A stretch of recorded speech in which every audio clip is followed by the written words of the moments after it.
ಕನ್ನಡದಲ್ಲೇ ಹೊಸ ಪದಗಳನ್ನು ಕಟ್ಟುವ ಬಗೆ. ಡಿ.ಎನ್. ಶಂಕರ್ ಭಟ್.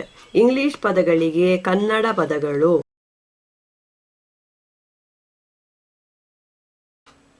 ಜೋಡು ಪದಗಳನ್ನು ಕಟ್ಟುವುದು. ಕನ್ನಡದಲ್ಲಿ ಹೆಸರು ಪದಗಳ ಮುಂದೆ 1 ಬೇರೆ ಹೆಸರು ಪದಗಳನ್ನು, 2 ಎಸಕ ಪದಗಳನ್ನು ಇಲ್ಲವೇ 3 ಪರಿಚಯ ಪದಗಳನ್ನು ಇರಿಸಿ ಹೊಸ ಹೆಸರು ಪದಗಳನ್ನು ಉಂಟು ಮಾಡಲು ಬರುತ್ತದೆ. ಇದಕ್ಕೆ ಕೆಲವು ಎತ್ತುಗೆಗಳನ್ನು ಕೆಳಗೆ ಕೊಡಲಾಗಿದೆ. ಹೆಸರು ಪದ ಪ್ಲಸ್ ಹೆಸರು ಪದ.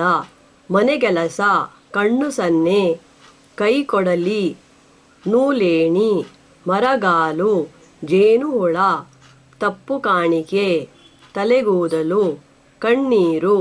ಎಸಕ ಪದ ಪ್ಲಸ್ ಹೆಸರು ಪದ. ಸುರಿಮಳೆ, ಜಾರುಬಂಡಿ, ಚುಚ್ಚುಮದ್ದು, ಬೀಸುಗಲ್ಲು, ಸಿಡಿಮದ್ದು, ಊರುಗೋಲು, ಬಿಡುಮುಡಿ, ಹುಟ್ಟುಹಬ್ಬ, ಬಿಚ್ಚುಗತ್ತಿ. ಪರಿಚಯ ಪದ ಪ್ಲಸ್ ಹೆಸರು ಪದ. ಹೆಬ್ಬೆರಳು, ಮುಂಗಡ, ಒಳಕೋಣೆ, ಹೊರಬಾಗಿಲು, ಕಡೆಗಣ್ಣು, ಚಿಕ್ಕಮ್ಮ, ನಡುಹಗಲು, ಕಡುಬಿಸಿಲು, ಹಿಂಗಾಲು. ಈ 3 ಬಗೆಯ ಹೊಲಬುಗಳನ್ನು ಬಳಸಿ ನಾವು ತಿಳಿಸಬೇಕಾಗಿರುವ ಹುರುಳನ್ನು ಕೊಡಬಲ್ಲ ಹಲವಾರು ಹೊಸ ಪದಗಳನ್ನು ಕನ್ನಡದಲ್ಲಿ ಕಟ್ಟಲು ಬರುತ್ತದೆ. ಈ ಕೆಲಸದಲ್ಲಿ ನೆರವಾಗುವಂತೆ ಈ 3 ಬಗೆಯ ಜೋಡು ಪದಗಳ ಕುರಿತಾಗಿ ಕೆಲವು ವಿವರಗಳನ್ನು ಕೆಳಗೆ ಕೊಡಲಾಗಿದೆ. ಹೆಸರು ಪದಕ್ಕೆ ಬೇರೊಂದು ಹೆಸರು ಪದವನ್ನು ಸೇರಿಸುವುದು. 2 ಹೆಸರು ಪದಗಳ ನಡುವಿನ ಸಂಬಂಧವನ್ನು ಅ ಒಟ್ಟಿನಿಂದ ತಿಳಿಸಲು ಬರುವಲ್ಲೆಲ್ಲ ಅವನ್ನು ಒಟ್ಟು ಸೇರಿಸಿ ಜೋಡು ಪದವಾಗಿ ಮಾಡಲು ಬರುತ್ತದೆ. ನೂಲಿನ ಏಣಿ, ನೂಲೇಣಿ. ಮುಳ್ಳಿನ ಗಿಡ, ಮುಳ್ಳುಗಿಡ. ಕಣ್ಣಿನ ನೀರು, ಕಣ್ಣೀರು. ಮಳೆಯ ಕಾಲ, ಮಳೆಗಾಲ. ಕೂಲಿಯ ಆಳು, ಕೂಲಿಯಾಳು. ಸೊಪ್ಪಿನ ಕತ್ತಿ, ಸೊಪ್ಪು ಕತ್ತಿ. ಅಕ್ಕಿಯ ಗಂಜಿ, ಅಕ್ಕಿಗಂಜಿ. ಸನ್ನೆಯ ನುಡಿ, ಸನ್ನೆ ನುಡಿ.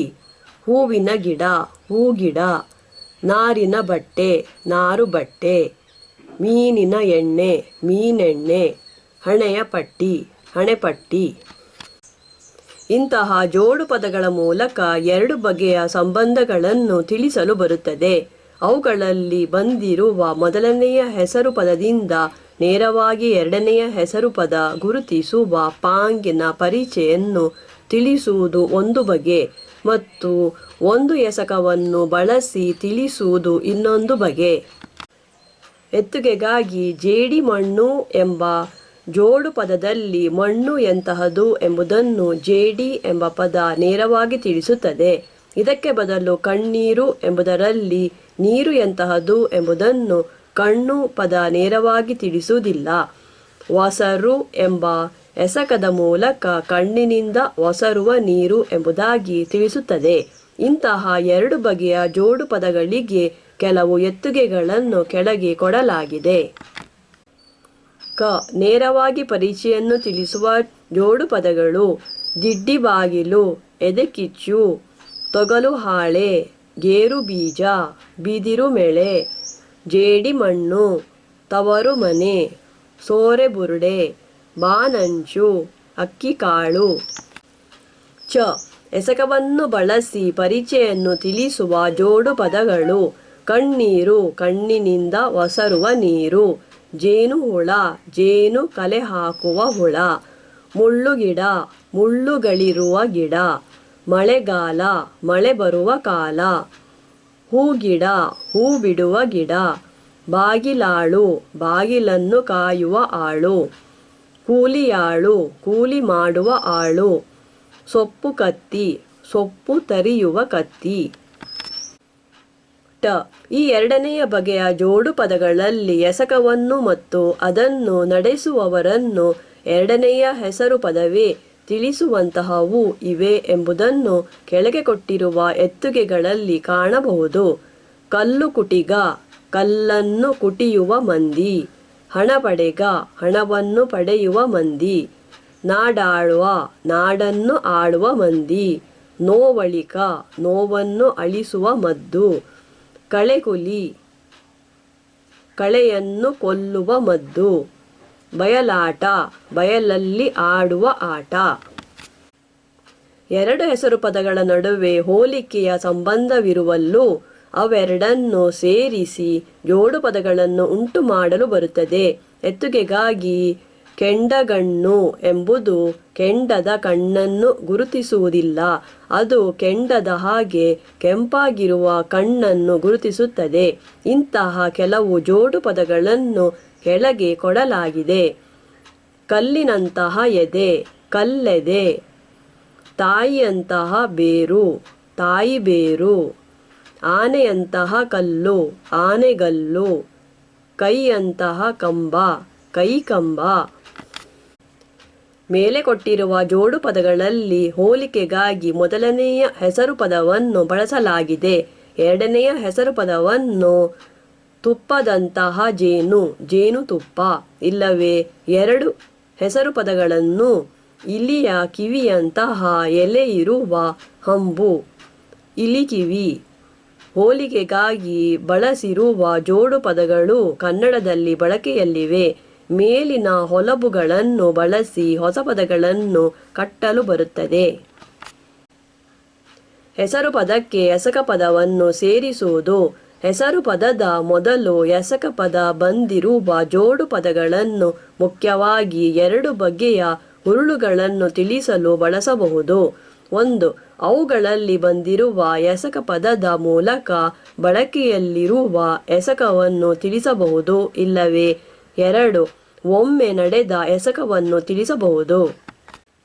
ಎತ್ತುಗೆಗಾಗಿ ಸುಡು ನೀರು ಎಂಬ ಜೋಡು ಪದಕ್ಕೆ ಕೈ ಸುಡುವಷ್ಟು ಬಿಸಿಯಾಗಿರುವ ನೀರು ಎಂಬ ಹುರುಳಿದ್ದು ಅದರಲ್ಲಿ ಬಳಕೆಯಾಗಿರುವ ಸುಡು ಎಸಕ ಪದ ಒಂದು ಬಳಕೆಯ ಎಸಕವನ್ನು ತಿಳಿಸುತ್ತದೆ.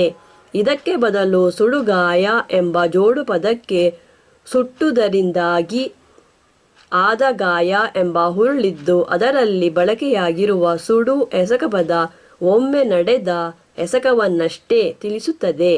ಈ ಎರಡು ಬಗೆಯ ಜೋಡು ಪದಗಳಿಗೆ ಕೆಲವು ಎತ್ತುಗೆಗಳನ್ನು ಕೆಳಗೆ ಕೊಡಲಾಗಿದೆ. ಬಳಕೆಯ ಎಸಕ: ಸುಡು ನೀರು, ಸುಡುವ ನೀರು. ಅಂಟು ಬೇನೆ, ಅಂಟುವ ಬೇನೆ. ಉಜ್ಜುಗಲ್ಲು, ಉಜ್ಜುವ ಕಲ್ಲು. ಸೀಳು ನೋಟ, ಸೀಳುವ ನೋಟ. ಹುರಿಗಾವಲಿ, ಹುರಿಯುವ ಕಾವಲಿ. ಕಟ್ಟುಪಟ್ಟಿ, ಕಟ್ಟುವ ಪಟ್ಟಿ. ಒಮ್ಮೆ ನಡೆದ ಎಸಕ: ಸುಡುಗಾಯ, ಸುಟ್ಟ ಗಾಯ. ಅಂಟು ಹಲಿಗೆ, ಅಂಟಿದ ಹಲಿಗೆ. ಉಜ್ಜುಗಾಯ, ಉಜ್ಜಿದ ಗಾಯ. ಸೀಳ್ದುಟಿ, ಸೀಳಿದ ತುಟಿ. ಹುರಿಗಾಳು, ಹುರಿದ ಕಾಳು. ಕಟ್ಟುಕತೆ, ಕಟ್ಟಿದ ಕತೆ.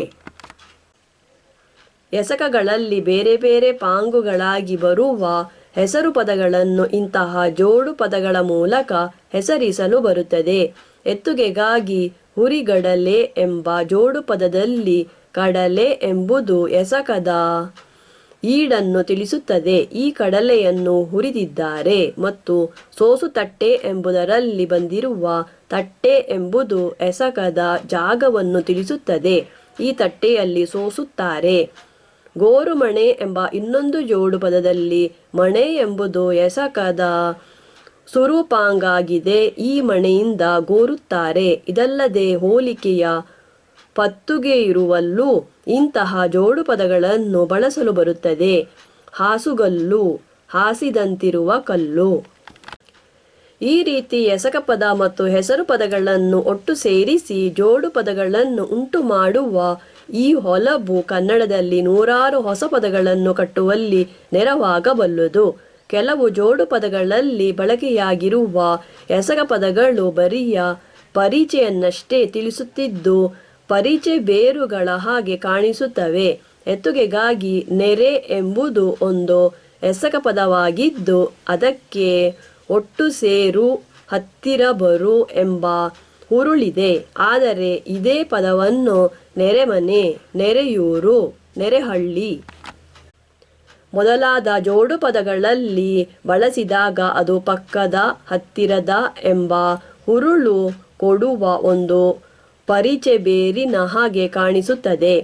ತಿಳಿ ಚೊಕ್ಕಟವಾಗು ಇಲ್ಲವೇ ಕದಡಿಕೆ ಇಲ್ಲವಾಗು, ತಿಳಿಗೋಳು, ತಿಳಿಸಾರು, ತಿಳಿ ಎಣ್ಣೆ, ತನಿ ಬೆಳೆಯು, ತನಿಗಂಪು, ತನಿಗಿಚ್ಚು, ತನಿಗೆಂಡ, ಸೀಯು, ಕರಟಿ ಹೋಗು, ಸೀತೆನೆ, ಸೀಕರಿ, ಹಸಿ ಬತ್ತಿ ಹೋಗು, ಬಡವಾಗು, ಹಸಿನಡು, ಹಸಿಬೆರಳು ಮೊದಲಾದ ಬೇರೆ ಕೆಲವು ಎಸಕ ಪದಗಳು ಜೋಡು ಪದಗಳಲ್ಲಿ ಬಳಕೆಯಾದಾಗ ಇದೇ ರೀತಿಯಲ್ಲಿ ತಮ್ಮ ಎಸಕದ ಹುರುಳನ್ನು ಕಳೆದುಕೊಂಡು ಪಾಂಗಿನ ಪರಿಚಯವನ್ನಷ್ಟೇ ತಿಳಿಸುತ್ತವೆ.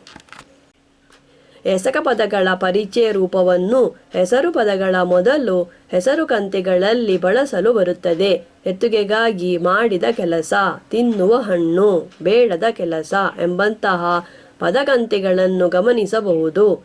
ಇಂತಹ ಕೆಲವು ಪರಿಚಯ ರೂಪಗಳನ್ನು ಹೆಸರು ಪದಗಳೊಂದಿಗೆ ಸೇರಿಸಿ ಜೋಡು ಪದಗಳಾಗಿ ಬಳಸಲಾಗಿದೆ ಮತ್ತು ಇಂತಹ ಜೋಡು ಪದಗಳಲ್ಲಿ ಇವು ಪರಿಚಯ ಪದಗಳ ಹಾಗೆ ಕಾಣಿಸುತ್ತವೆ. ಇದಕ್ಕೆ ಕೆಟ್ಟ ಎಂಬುದು ಒಂದು ಒಳ್ಳೆಯ ಎತ್ತುಗೆ. ಇದು ನಿಜಕ್ಕೂ ಕೆಡು ಎಂಬ ಎಸಕ ಪದದ ಪರಿಚಯ ರೂಪ. ಆದರೆ ಮೇಲಿನಿಂದ ಮೇಲೆ ನೋಡುವಾಗ ಇದೊಂದು ಪರಿಚಯ ಪದದ ಹಾಗೆ ಕಾಣಿಸುತ್ತದೆ. ಕೆಟ್ಟ ಹುಡುಗ. ತಗು ಎಂಬ ಎಸಕ ಪದದ ಪರಿಚಯ ರೂಪವಾಗಿರುವ ತಕ್ಕ ಎಂಬುದು ಇದೇ ರೀತಿಯಲ್ಲಿ ಒಂದು ಪರಿಚಯ ಪದದ ಹಾಗೆ ಕಾಣಿಸುತ್ತದೆ. ಅವನಿಗೆ ತಕ್ಕ ಕೆಲಸ.